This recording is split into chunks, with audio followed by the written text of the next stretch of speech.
5 seconds.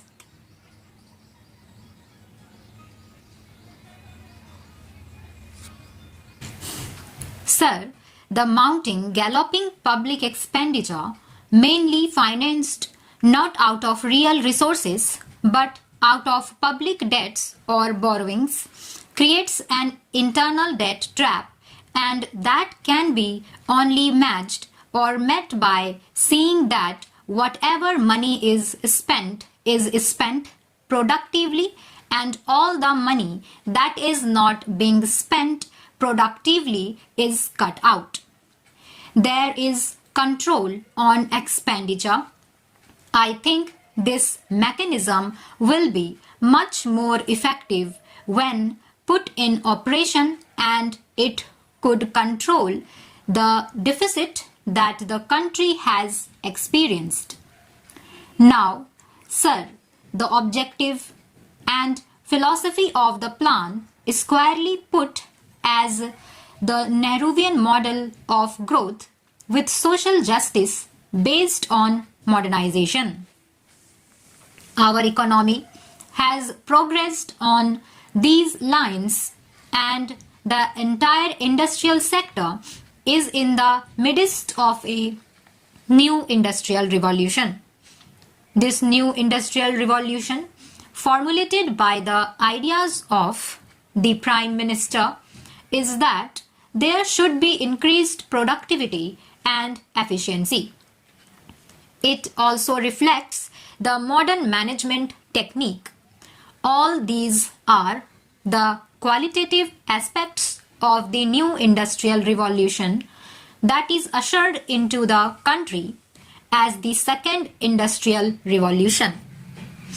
First industrial revolution was ushered in by Pandit Jawaharlal Nehru when the second plan was introduced, whose main goals were public sector, building up capital good, agricultural production, and self-reliance of the economy. The country has progressed in this direction, and India is now one of the most industrialized economies.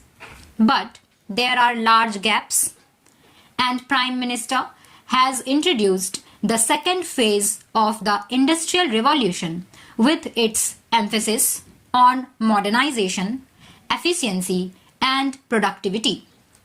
This applies not only to public sector, but it also applies to the new technologies that are being used in the agriculture sector.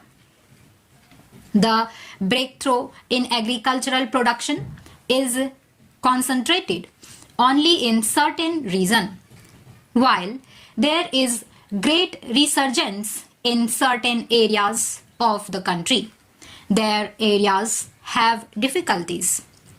Only a certain class of people are benefiting because of the agricultural development. Water management, technological management, and other inputs used in agriculture are costly, and the result is that the cost of production in agriculture is as costly as the industrial production. Therefore, by introducing the new management revolution in agriculture and industry, there will be more and more emphasis on modernization, efficiency, and getting the best results out of the investment. And I only like to point out that it must be made much more broad-based in the sphere of agriculture. It must be extended to other areas where it is not existing now. For example, we should put in more efforts in northeast and central areas.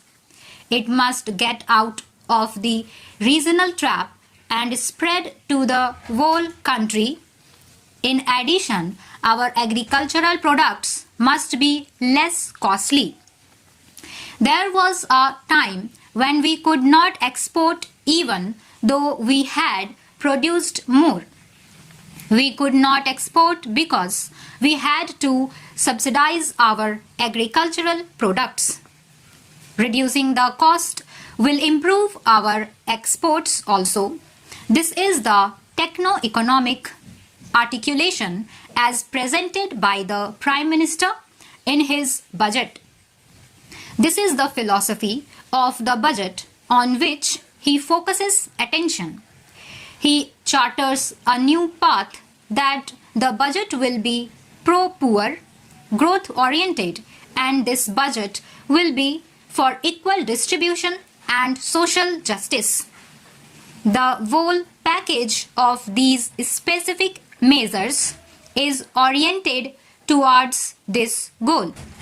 The budget should be non-inflationary and with tight control on expenditure. We should try to get the best out of every rupee that we spend.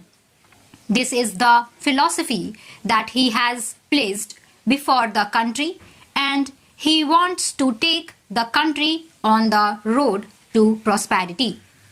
Similarly, the structure, the economic architecture is no less profound.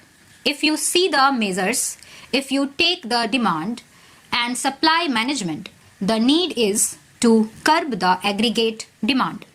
There is a massive jump in internal debt, that is from rupees 85 crores to rupees 85,000 crores. During the coming year, the interest charges alone come to 27% of the non-plan expenditure. Defense and other things like subsidies take it to 70% of the non-plan expenditure. It is a very challenging and daunting task how to restore the balance and put a curb on the mounting internal debt so that we may not be faced with the internal debt trap. India has successfully avoided any kind of debt trap, external debt trap. Actually, if you see the report of the World Bank or the International Monetary Fund or any other organization, India is a shining example of development compared to any other developing country.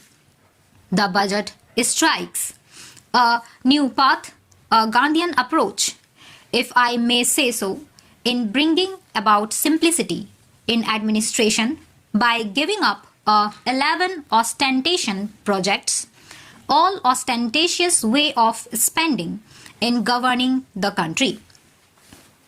This is being reintroduced in this budget, which has removed all the frills and ostentations by cutting down and postponing all the slow-moving projects and replacing them with fast-moving ones.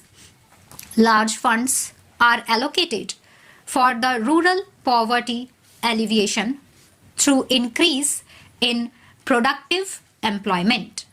Stop.